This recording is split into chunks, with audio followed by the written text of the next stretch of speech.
Fascism is frequently dismissed as a purely social phenomenon, a reactionary movement lacking any substantive ideology. It is seldom recognized by academia as a coherent political system with defined theories and philosophical foundations. This common outlook, however, is a misconception.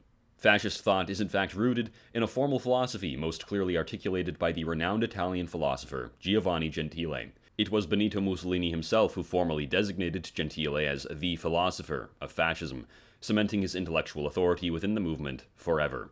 Gentile's system, the system which defines fascist thought itself, is known as actual idealism, or actualism for short. Though the bare bones of fascism can be traced back to the syndicalist think tank known as Cercle Proudhon, the full philosophical outlook of fascism would only be completely articulated throughout the 1920s and 30s by Giovanni Gentile himself, who helped author the 1929 and 1932 Doctrines of Fascism, the 1925 Manifesto of Intellectuals, and initiated the first, most important educational reform of the fascist state. Over the course of his lifetime, Giovanni Gentile wrote many works building off of the foundations of modern philosophy, discussing important subjects including politics, education, law, and even metaphysics. As we will cover in this video, within Gentile's system of actualism, we find a systematic body of thought that sought to resolve the fundamental philosophical problems of the Western world. In examining his philosophy, one will be able to more completely and holistically understand the depth that guided one of the most infamous regimes of the modern world. What were the theoretical foundations of actualism? At the heart of this philosophy lies a radical rejection of what Gentile termed common-sense realism, or naturalism. Gentile argued that it isn't only naive, but degrading to view everyday reality as a pre-existing world independent of human consciousness. According to Gentile, if reality truly is objective, external, and indifferent to us as the naturalists profess, then human consciousness is reduced to a mere passive spectator, an ephemeral shadow in a vast mechanical universe. This naturalist worldview, according to Gentile, must conclude that we are nothing because we do not belong to reality, and when we delude ourselves with the belief that we are acting and doing something on our own account, we are actually doing no more than renounce all empty desires to create something or do something original and personal. Gentile's entire philosophy is based upon not embracing but escaping this suffocating falsehood, this notion that humanity is a mere spectator in the universe and not something which shapes its very existence. The realist, or naturalist perspective, whatever you want to call it, creates an unbridgeable chasm between the thinking subject meaning observer, or you, and the external world, which leads to, in turn, impotence of the human will. Against this, Gentile posited his actualism. The core dichotomy for Gentile is this. Quote, "We give the name realism to the method of thought that makes the whole of reality an independent object, abstracted from thought, to which thought as an activity should conform. By idealism, on the other hand, we mean the higher point of view, from which we discover the impossibility of conceiving a reality that is not the reality of thought itself." For Gentile, reality is not a fixed object to be discovered. Reality is constituted by the act of thinking, continuously generated in the act of consciousness itself. This is not a solipsistic belief system. Gentile is not denying the solidity of the external world. What Gentile is claiming is that reality and meaning are immanent within the act of thinking. According to Gentile, reality is this very thought itself by which we think of everything. This act of thought is not a subjective psychological event. The act of thinking is to Gentile a transcendental world-constituting activity. Thinking thought is the concrete reason, or logos, behind creation. It is the creative synthesis in which the subject, the thinker, and the object, the thing thought about, are unified, and the distinction between subject and object is dissolved. Interestingly, Gentile traced the spiritual lineage of his idealism to Christianity, which he saw as having a historical role which shattered the static, contemplative worldview of classic antiquity and its abstract Hellenic philosophies such as Platonism. Christianity, according to Gentile, first set against nature and the flesh a truer reality, a world to which man is not simply born, but must arise himself, a world in which he must live not because it is already there, but because it is his task to create it of his own will, the kingdom of the Spirit. Here it becomes clear that the historical root of Gentile's philosophy is found in a desire to move away from mere abstract contemplation and towards doing things, towards acting within and shaping the world around you. In working out this system, Gentile engaged critically with the idealists who came before him, including Kant, who he attacks for retaining the notion of a transcendent reality. Gentile also criticizes Hegel for producing what he saw as ultimately a static and overly intellectualized system. Gentile sought out to reform the Hegelian dialectic, and in doing so developed something known as the method of absolute immanence. According to this notion of absolute immanence, nothing can be presupposed about reality outside of the act of thought. Actualism therefore posits that there is no God, nature, or Platonic form that exists prior to or independent of its constitution in the present act of consciousness. Gods die when they cease being conceived of by active consciousness. In other words, nothing exists prior to the human conception of it. Actualism therefore upholds a radical humanism which places the burden of creating reality not on a god, but squarely on the activity of the human race alone. The most significant consequence of this outlook is the abolition of the traditional distinction between thought and action. If thinking is not just the passive pondering of some kind of objective external truth, but instead an active constitution of the world itself, then all genuine thought is act, and all meaningful actions are thoughtful. This unity is the pure act, the core of actualism. One of the most important books which Gentile ever wrote was his 1922 work titled The Theory of Mind as Pure Act. Within this book, Gentile expressed that true idealism is the negation of any reality which can be opposed to thought as independent of it and as the presupposition of it. So, in the eyes of the actualist, the moment that we, humanity, conceive of something outside of thought, we have already brought such a thing within the purview of thought. Therefore, mind is pure act, not a process or a substance, and since the pure act is never a completed fact, it is always in a state of becoming. If reality is constituted by a single universal act of thinking, a crucial question arises. Who or what is the subject of this act? Gentile's answer leads to his central distinction between two separate egos, the empirical ego and the transcendental ego. The empirical ego constitutes the individual self, a person defined by a specific history, private desires, effectively an object among other objects. By contrast, the transcendental ego is the subject understood as pure act, the universal and infinite thinking activity that serves as the very condition for any possible experience. Within this framework, the empirical ego is merely a transient manifestation of a singular, unifying transcendental ego. This distinction has direct political implications. The empirical ego corresponds to the self-interested individual of liberal theory, whereas the transcendental ego manifests as the collective spirit of the nation or state.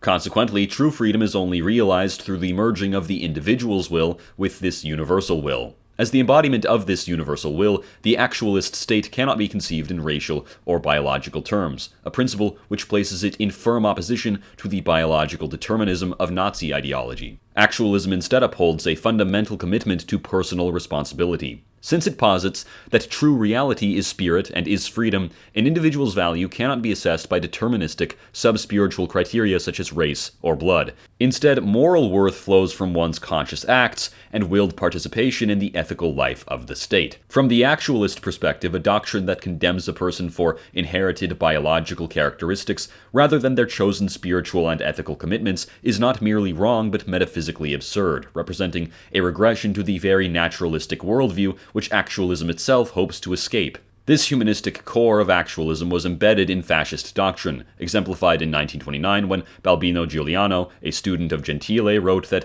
among the duties of fascists was to recognize that all human beings deserve our respect, if only because they are human, and carry, as we do, the mark of divine creation. The adoption of racist policies in fascist Italy after 1938 did not stem from the regime's adherence to actualism, but from foreign policy pressures instead, as following its failed attempts to defend Austria against German aggression and its 1935 invasion of Ethiopia, Italy faced international isolation, which pushed it towards an alliance with Germany.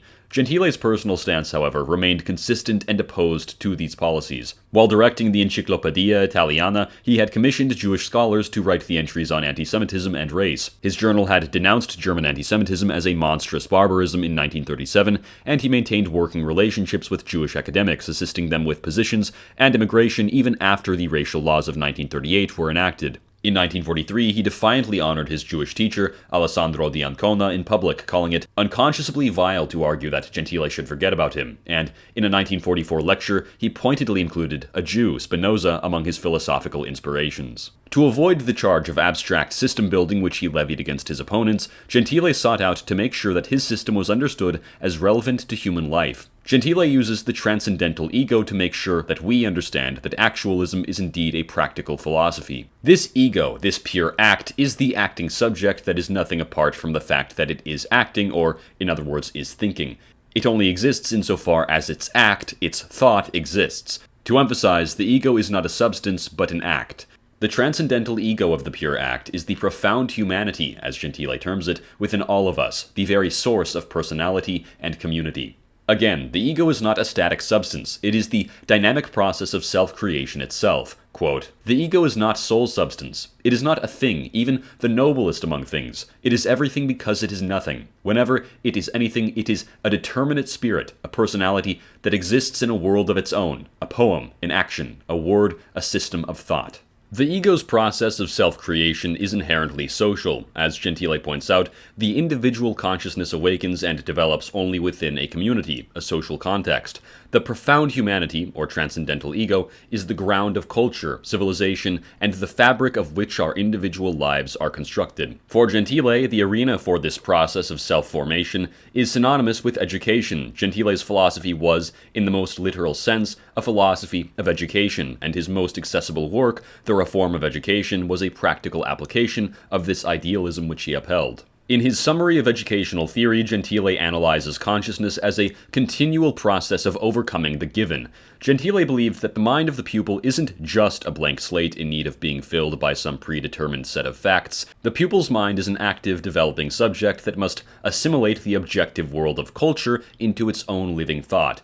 The school is the institution where the cultural patrimony of the past is brought to life in the present consciousness of the learner. According to Gentile, quote, "The school begins when man acquires consciousness of an existing social and cultural patrimony that should not be wasted." But remember, to Gentile, this objective world only has reality insofar as it is internalized. Quote, "The school fulfills its whole being within the consciousness of the learner. This creates the central antimony of education, which mirrors the core problem that actualism grapples with, the relationship between authority and liberty. Within the context of the school, the teacher represents the universal objective world of truth and culture, while the pupil represents the particular, the subjective consciousness.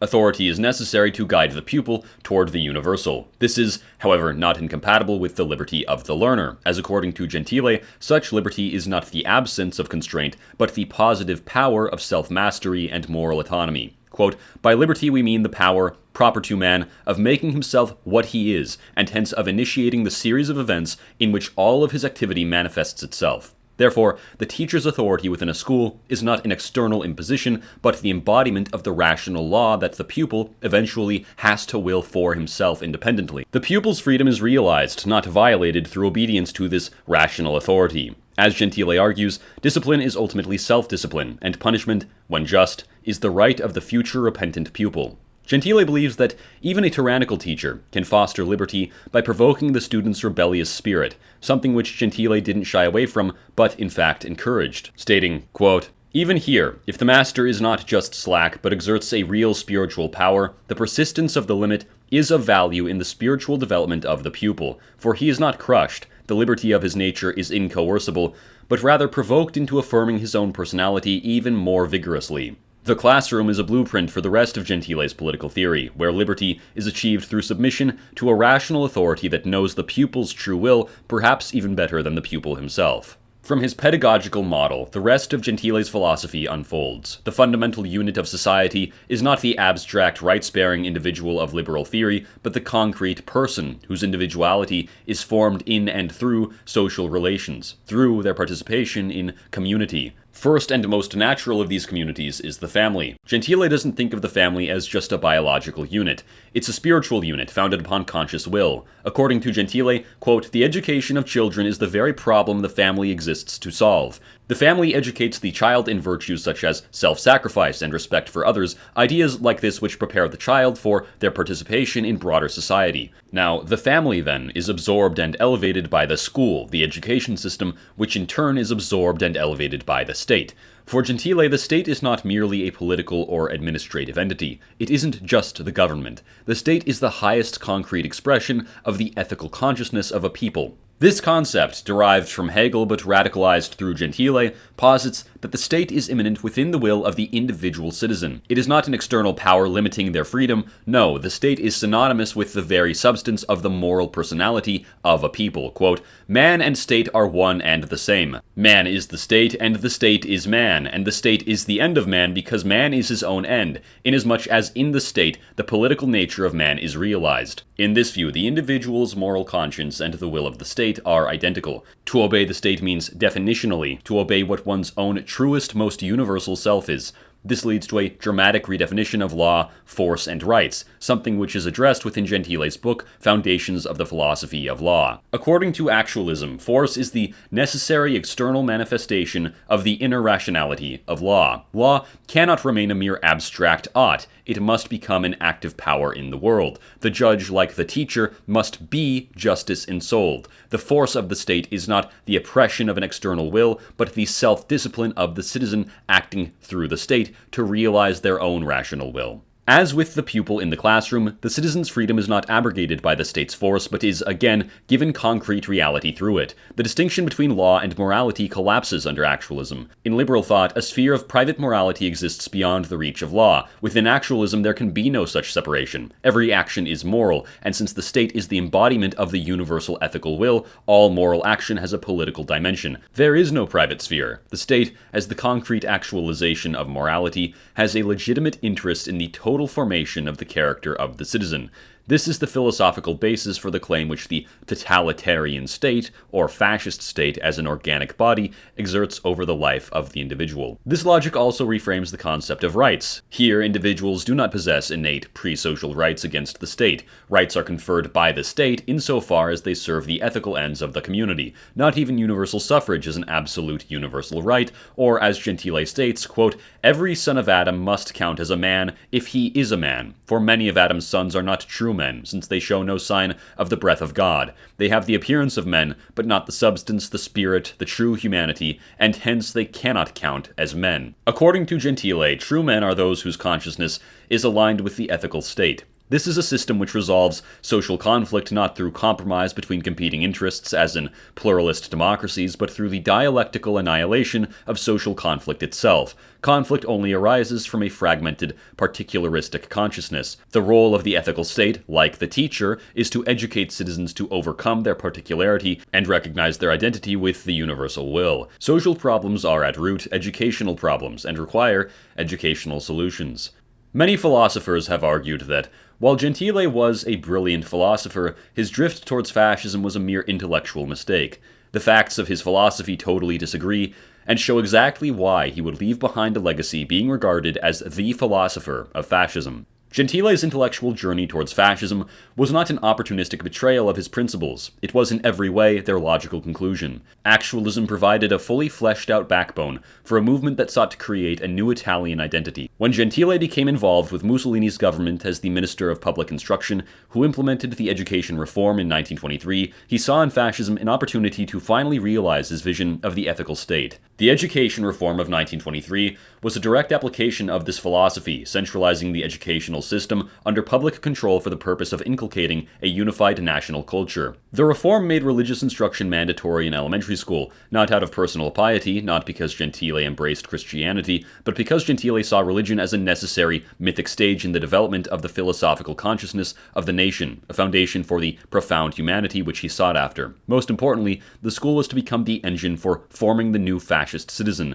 where the authority of the teacher, on behalf of the state, would mold the will of the pupil into harmony with the national community. The infamous 1932 doctrine of fascism, which he co-authored, provided the regime with its official and final philosophical justification. The text is saturated with the concepts of actualism, describing fascism as a spiritual conception arising from the reaction against the flabby, materialistic positivism of the 19th century. Fascism rejects classical liberalism, parliamentary democracy, and Marxist socialism for their economic materialism and class-based conflict, and instead posits the state as an ethical reality, a spiritual and moral fact. The individual only has meaning through the state. Quote, "For the fascist, everything is in the state, and nothing human or spiritual exists, much less has value outside the state. In this sense, fascism is totalitarian." This is the pure and unadulterated philosophy of Gentile. The state is not merely the guardian of individual liberty, but the source of all value and all identity. The famous fascist slogan, "Everything within the state, nothing outside the state, nothing against the state," is simply the political translation of Gentile's method of absolute immanence. Gentile attacks liberalism and pluralism, as to him, liberalism is based on the atomization of the individual, a pure abstraction. Pluralism, similarly, is condemned by him as the belief in a fundamental and irreducible multiplicity of realities. At its core, actualism sees in liberalism and pluralism political expressions of a failed, naturalistic metaphysic that cannot grasp the spiritual unity which must indeed lie beneath the realm of multiplicity. Gentile also attacks the mysticism of Benedetto Croce, as mysticism seeks unity through the annihilation of the self within an ineffable beyond. Actualism seeks to unify the full, conscious, and active self-realization of the mind in the concrete world. Gentile's anti-intellectualism does not reject reason as mysticism may, but subsumes it into the larger living act of thought. For this reason, the fascist state does not see itself as a mystical or irrational entity. The fascist state views itself as the supreme rational and ethical organization of human life, where the will of the individual and the will of the state are consciously synthesized. Now, despite sharing a dialectical view of history with Marxism, Gentile fundamentally opposes Marx's materialism. For Gentile, matter is not primary. He saw class struggle as a symptom of a fragmented spirit that needed to be overcome in the higher synthesis of the national ethical state. His central charge was that Marxism made a fundamental error by grafting a dynamic Hegelian dialectic onto a static materialist foundation, thereby creating an unstable hybrid. Gentile attacked this on two fronts. First, he dismantled Marxism's claim to be a scientific philosophy of history. He argued that its prediction of communism was not a true scientific forecast, but a metaphysical claim about a hidden, transhistorical essence, the economic dialectic. This let Marxism illegitimately claim to both be an empirical science and a system of a priori, necessary historical laws. Second, and more damningly, Gentile targeted its metaphysical core. He argued that Marx's revolutionary theory was developed before his materialist philosophy, which was a later, forced justification. Marx fell into a false analogy because he believed that, since his analysis focused on economic conditions, that his philosophy must be materialist as well. For Gentile, this was a non sequitur. A dialectic requires an active spiritual subject, like Hegel's idea, to function. To attribute these dynamic properties to inert, passive matter was to Gentile simply philosophically incoherent. Gentile agreed with the importance placed by Marx upon praxis or action. However, he viewed Marx's limitation of praxis to human sensory activity as a weak half-measure that trapped him in the old materialism that Marx sought to escape. For Gentile, true praxis is purely spiritual, the act of thinking thought itself. He reinterpreted Marx's famous dictum that philosophers have only interpreted the world, the point is to change it, to mean that the most profound change occurs through the constitutive act of thought, which is reality itself. This led to Gentile's final overarching critique. Marxism itself is a web of contradictions. It claims to be materialist, yet is dialectical, which requires spirit. It posits deterministic historical laws while calling for a conscious, willful revolution, something not required if history is determined regardless. If consciousness is merely a reflection of economic conditions, how can a revolutionary idea like Marxism itself arise to change them? This tension exposes Marxism as an unfulfilled promise, a materialism that can only function by secretly borrowing the logic of the same idealism it professes to refute. And so, after sifting through all of this, through Actualism's pedagogical model, its vision of the state, its metaphysical propositions, and the refutations levied by it against its opponents, in the end we find that fascist philosophy emerged not out of a mindless, conservative reaction, but rather based upon a coherent philosophical and ideological model, whose intellectual depth was established and formed through the Actualism of Giovanni Gentile. This philosophy articulates a novel vision, in which humanity is the creator of reality through its own collective experience, embodied within the national community. In sum, Actualism sought to merge thought and action, individual and collective, as well as authority and liberty, into a single, totalizing framework with the expressed intention of providing a complete worldview which could bring about the spiritual renewal of the modern world.